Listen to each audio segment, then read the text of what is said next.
Buenas noches. En esta ocasión vamos a hablar entonces de dos lecturas, una que es la autobiografía sin vida de Félix de Azúa y la otra, Las Musas de Jean-Luc Nancy. Eh, pues como referente a estas dos lecturas, eh, a mí me llama mucho la atención el significado pues, que le dan en la lectura de las musas a este hecho de la representación de estas figuras de, de las que hemos venido hablando. Y es que esas figuras, pues como en esa etapa, no hay que comprenderlas como estos dibujos hechos pues como con hechos religiosos, ¿sí? Sino que hablan más que estas figuras no tienen significación, eh, están hechas sin causa, sin justificación, sin santificación, o sea,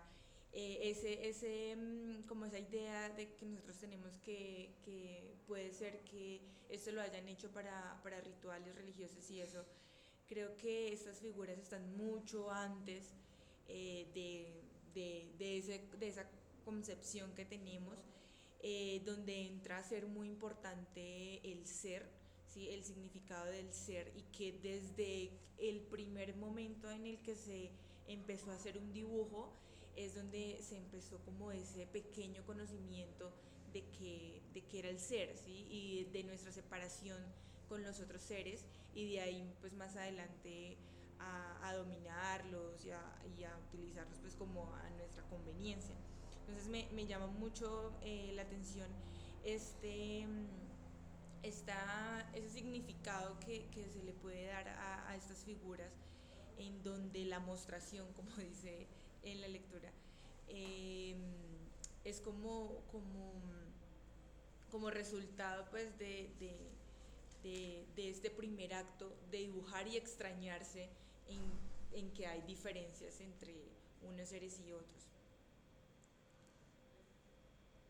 Bueno, yo quisiera hablar como de un par de conclusiones que saco de las dos lecturas, de la de Azúa y de la de Nancy. Y es que en el caso, por ejemplo, de Félix de Azúa, él dice que el humano se separa del mundo a través de los ojos. Y él le da mucha relevancia a los ojos, a la vista y a la visión, que son palabras que se repiten a lo largo de toda la lectura. Eh, y le da la importancia porque dice que el humano se separa, se separa del mundo a través de los ojos por la necesidad de ver hacia afuera. Eh, Mientras que para Nancy los ojos son un simple instrumento para percibir, que sirven para percibir lo que el humano descubre. Otra es que en Azúa no se habla mucho de esto, la mano no aparece mucho, pero sí aparecen un par de apartes de las dos lecturas. Y eso también es resaltable, que en este caso son otras cosas las que le permiten esa aproximación al humano con el mundo. Entonces en Azúa la mano es un instrumento de dominación guiada por el intelecto. Para Nancy es el tacto entre mundos. Para Nancy de pronto está un poco más hacia lo que decía Fogesine, ¿es que se llama? ¿Se decía? Uno de los que leímos. Eh, No recuerdo. que la Puede mano, ser de la mano. sí, exacto, que la mano genera como una especie de lugar entre lo que toca y la misma mano. Él sí está un poco más como por esa línea, me pareció a mí.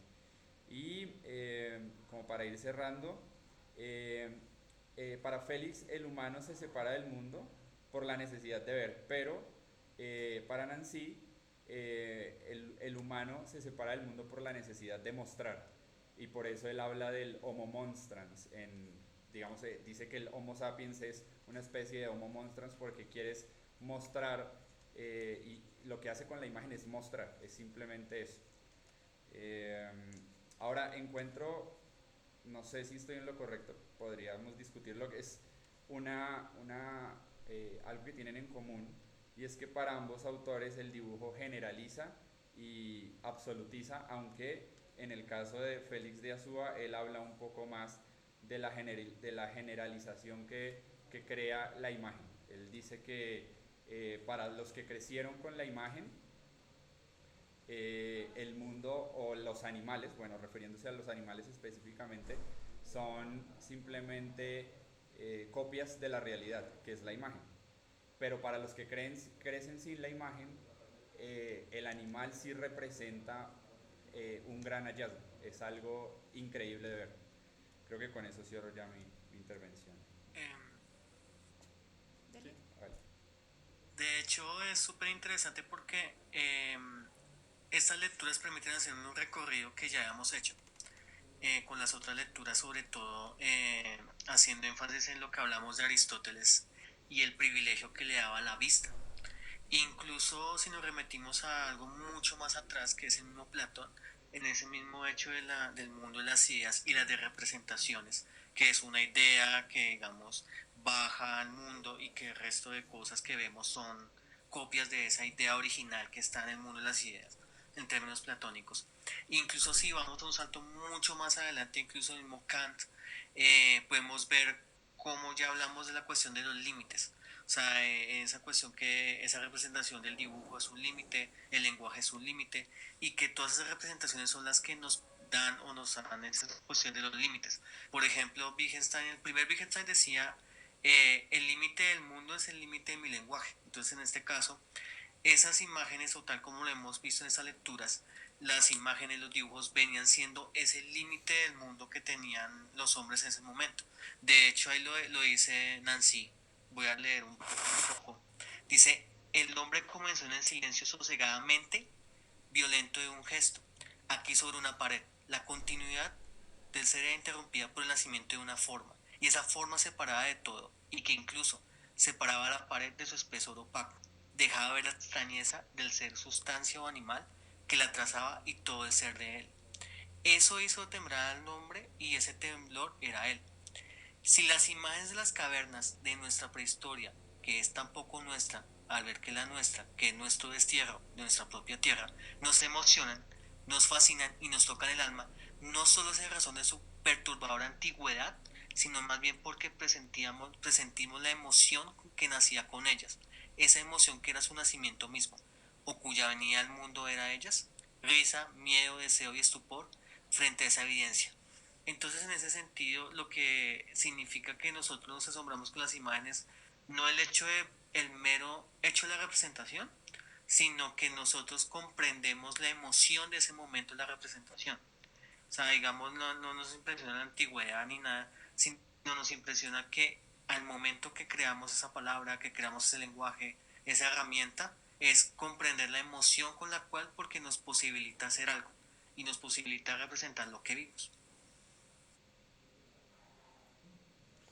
Bueno, yo aprecio en la misma idea que dices, que aprecio la forma que en que los dos textos se acercan en el primer dibujo realizado por el hombre y cómo a través de lo que se ve, a través de nuestros ojos, el hombre puede usar sus habilidades y herramientas como sus manos para representar a su manera y su menudo en detalles, especies bien hecho el recuerdo del sujeto o la interpretación vista. Aprecio lo que se dice en la autobiografía de Félix de Azora, al preguntar por qué el hombre comenzó a dibujar y producir imágenes en este momento y no años antes. Y él dice, um, las imágenes necesitan cuando los humanos sintieron la irresistible necesidad de ver hacia afuera, de manera que se convirtieran en el punto de vista, el lugar orográfico desde donde se ve. Y este concepto se encuentra también con el texto de Pinturas en la Gruta por Jean-Luc Nancy. Bueno, leyendo las dos lecturas, es algo, hay algo cierto, o sea, somos tan frívolas que no nos cuestionamos el porqué y el para qué. En el momento que bueno, en ese tiempo no se conocía el concepto de hombre, sino se pudiera decir que eran dos animales pintando, era el animal pintando, y una vez que hizo el dibujo pudo haber esa separación, o sea, se pudiera decir que gracias al dibujo se creó el concepto del mundo, el tiempo, el lugar y el sujeto. Exacto. No sé si alguien quiere agregar, creo que nos estamos extendiendo mucho. allá, para terminar como con lo tuyo, eh, me, pues como que me gusta la parte en la que dice que el origen de la pintura en realidad es como el origen del hombre y luego ahí sí se crea la pintura. Entonces que en estos dibujos no hay que verlos como, ay, estos dibujos son el origen de la pintura, sino que en realidad fue mucho más allá, que fue el origen del ser, como en la conciencia que nosotros lo tenemos. Y ya. Sí, como para... Ah, no, Antes de hágale, acotar, tranquilo. creo que comparto un poco la idea de Félix, que cuando dice que ellos representaban al dibujo, más que todo por un tema de agradecimiento, se podría decirlo, porque es algo que a ellos les prolonga la vida, porque si tú miras los dibujos, ellos nunca han pintado lo que es la luna, se podría decir, siempre pintaron dibujos que ellos lo, era comestible, o sea, que les permitía dar la vida, algo así. Y yo estoy con lo que decía Nancy, que dice que la imagen o los dibujos los hacían era porque, con la intención de que fueran simplemente formas puras, con la única intención de mostrar algo, que no era ni feo ni era bello, simplemente era algo. Sí, no era como, no iban en busca de la perfección, como muchos lo queremos ver. Listo, ya eso era todo por hoy. Nos vemos entonces. Gracias. Chao, gracias.